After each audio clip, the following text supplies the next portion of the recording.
Okay, I'm going to talk about gender roles a little bit. Now, there's a lot of cultural division in our society, and I think one of the most foundational and problematic cultural divides is the divide between men and women. Now, what is that divide? Well, it's basically the divide between the traditional idea of gender roles and the new paradigm of gender roles that is challenging that tradition. The old tradition said that men should be the breadwinner. They should go out, they should build the career, they should build the skills, and basically provide for the family. They make the money and provide for the family.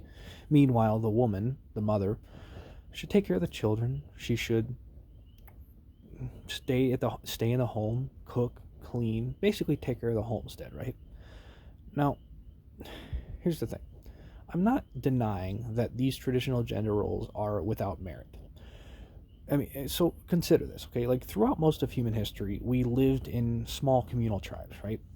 And being that men were more physically capable, they would likely do the things that required physicality, right? They might fight other tribes, protect from the attacking tribes. They might get rid of the predators. They might do the hunting, right? They might lift the heavy things. They do the things that require more physicality. Meanwhile, the women would be more likely to they'd be more likely to take care of the children, cook, clean, take care of the homestead, maybe farm, right? These are not strict gender roles, okay? But they were likely dominant because they kind of matched our genetics, right? They kind of matched the nature. It made sense for the men to do the physically difficult things, and for the women to take care of the children. But again, they're not strict gender roles. They're just kind of dominant archetypes that we saw in the past, okay? But now let's imagine in some old communal tribe that the man and the woman have a child. Maybe they're married. Maybe marriage is a concept that this tribe practices. Let's say the husband gets injured, or he gets sick, or maybe he dies. What happens? Okay, well, in this communal tribe, the woman would basically have to, in theory, she'd have to pick up the workload of the man, right? Not exactly. What would actually happen is the woman would basically pitch in to help other families. She'd pitch in to help take care of other children. She'd pitch in to help cook and clean for other families, right? She would extend her homesteading skills to the rest of the community. And meanwhile, the rest of that community would collectively pitch in to help take care of that mother and that mother's child. Because again, that father's not in the picture now, right? Basically, the rest of the families would pitch in to help that mother, and that mother would pitch in to help the rest of those families. This is what is meant by a communal tribe, right? It's community, it's collectivism, right? And why does this tribe pitch in? Well, again, that tribe would recognize the value the woman was creating, whether it be the child care, or well, the bringing the new generation that woman's child represents, right? You need more children to take care of the elderly. So if you don't take care of the children, you're not going to be able to take care of the elderly. So that, again, the excess that the tribe has is going to basically be distributed to anyone who needs it. I mean, again, that's what collectivism insinuates. So because that father is gone, well, you gotta pitch in. You gotta help your neighbor, right? And that way the woman can raise her child to be a healthy, productive member of society. But let's fast forward to today's economy, to today's society. That same widowed woman, or so imagine your husband dies, or he gets sick or gets injured. He can no longer provide. That same widowed woman would have to find a job to provide the portion of the necessities that the deceased man would have been providing had he not died, right? But here's the thing. That woman doesn't have marketable skills today. That woman's been practicing childcare and cooking and cleaning her whole life. She doesn't have a career that can bring in the same amount of money that the man was bringing in. So now that woman has to work 60 hours a week instead of 40 to make the same amount of money that the husband was making. But how does that check out? What's going to happen to the child now? Now the child isn't going to get taken care of because, well, that child is that woman spending 60 hours a week working. There's going to be a deficit of childcare now.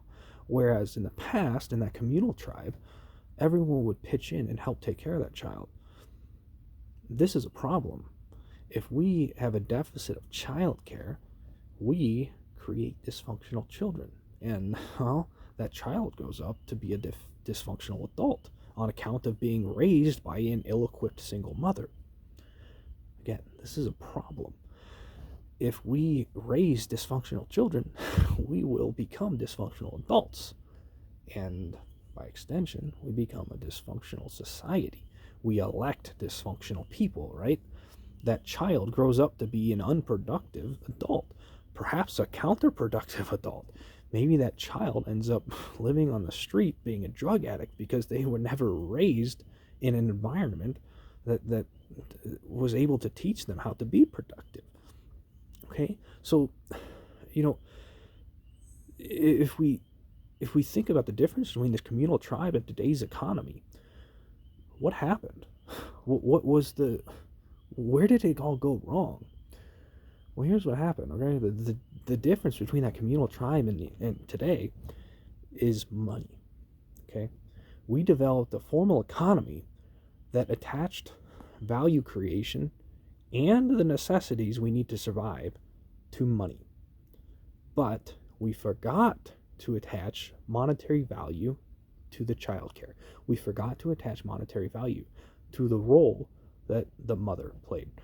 Now, it's not just a mother necessarily. You could be a stay-at-home dad and still have no marketable skills. And if the mother dies, who was the breadwinner, then you're still down shit's creek, right?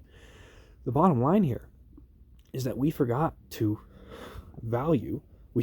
attach financial value to the value that the stay-at-home mom or dad provided. This is a huge mishap. Again, that communal tribe recognized the need to reward the woman for her work, lest she starts stealing from the rest of the tribe, right? Because that's what's going to happen. It's either the rest of that collective tribe gives the woman the food that the husband was previously hunting, or she starts stealing food from the rest of the tribe. Or worse, her son grows up to be a psychopath that starts attacking the rest of the tribe for food, right? This is what's happening on a broad scale today in today's world. We are not taking care of our communities. We're not taking care of the poor family down the street, and that poor family that raises a child that ends up being a school shooter. So ask yourself, I mean, how long are you going to allow this to happen? How long are you going to wait before you're the victim of the next violent school shooting or something? It's like we have to get our shit in order. I'm not a very religious person, but there's a quote in the Bible. It's Matthew 15:14. If a blind man leads a blind man, both will fall into a pit. So why is that relevant? Well, the blind men are the men who, or rather the people who believe that women don't need to be given financial value for the homesteading role or the stay-at-home parent in general. If we follow those people, we will continue to create dysfunctional children, and we will continue to be a dysfunctional society. We will continue to fall victim to addiction, crime, chronic disease, war, etc., right? Mental disorders. All of these things are the cumulative downstream effects of failing to assign monetary value to the work that stay-at-home parents do, okay? And the sad thing is that instead of fixing this problem, we are busy fighting over culture wars. We're busy fighting about feminism and masculinity. We're busy fighting over these gender roles. The gender roles are evolving because we are failing to create an economy that can support children. And we're busy fighting over the symptoms rather than addressing the cause. That's a common theme you will see in the United States today. We treat symptoms and we never address the causes of the problems. Okay? But it's not all doom and gloom. Our technology has enabled so much abundance, okay? Much more abundance than that communal tribe had. So much more abundance. And yet, what are we doing? We're squandering it. We have billionaires alongside homeless people who are committing crimes, right? The reason the homeless people are stealing from people is because their needs aren't being met. If we pay the stay-at-home parents, or more broadly, we assure that people's needs are met, we fix this problem overnight. We fix it overnight. It's so simple.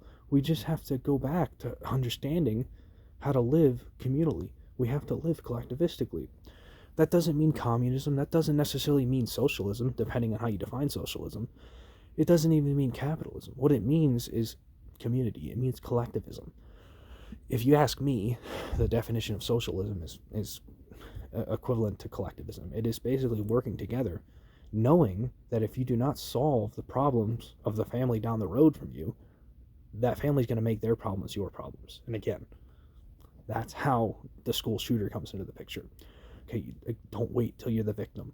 Don't fall for the divisive narratives, all right? You can basically consider the national debt a monetary representation of the value that our economy has failed to reward to stay-at-home parents, okay? And with that mindset, we can begin to imagine these new ideas to fix our problems. We can begin to imagine a new economy that values all value production equally. Not necessarily equally, but that values all value production. It doesn't mean we have to be a perfectly communistic economy. It doesn't mean that the doctor's not going to make more than the fast food worker. But if we don't value work, if we don't value the child care that creates the very children who create tomorrow's future, we're going to go insane. We're going to become dysfunctional, and we're going to start killing each other. It's already happening, right? You can't argue with that. It's already happening. So we have basically elected, again, as I said, if a blind man leads a blind man, they're both going to end up in a pit. We have elected blind men and women, and basically what happens is before long you have a dysfunctional hegemonic empire that is trying to take over the world because the government is full of overconfident, arrogant blind men who are just dysfunctional people who promise economic opportunity with a free college education to anyone who will serve in the military. We're just some imperialistic empire who is lashing out at every other nation in the world because we are not valuing the role that stay-at-home parents play in the economy. If you don't take care of children, you're going to have a dysfunctional society. If you have a dysfunctional society, it is because you didn't take care of children. Okay? You know, this individualistic culture we have in the West, it's going to fail us all. We need to embrace collectivism. We need to embrace community. We need to bring back the communal tribe, the energy of the communal tribe. And if we don't, well, you know, as they say, united we stand, divided we fall. Thanks for watching.